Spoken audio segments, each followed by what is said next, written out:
מאיפה נובעים כל הכישלונות שלנו? מאיפה נובעים זה שאנחנו חולמים נמוך? שאנשים לא מצליחים בחיים שלהם? שאנשים נכנעים לחולשות שלהם? זה מגיע מדבר אחד, מהידיעה שאני לא מספיק חזק, אני לא מספיק בסדר, אני לא מספיק מוכשר, כי השם כועס עליי, כי אני עדיין ילד רע. יש כאן מישהו שאומר לעצמו בוודאות שהוא ילד טוב?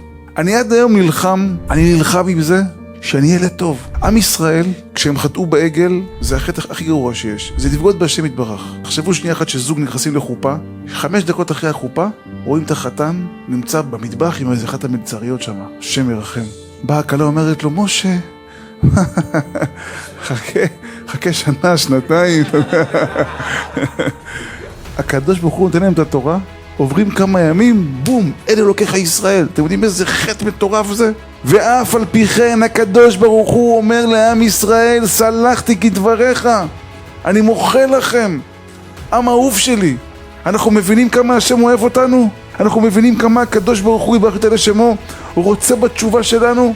תדעו לכם, אם תבינו, כל אחד ואחד, אם אני אבין שהקדוש ברוך הוא אוהב אותי איזי איך שאני עכשיו, למה? כי אני רוצה להתקרב השם יתברך. תחשוב שנייה אחת שהקדוש ברוך הוא עכשיו אוהב אותך כאילו החזרת את כל העם שלו בתשובה, כאילו אתה הצדיק הגדול ביותר בדור.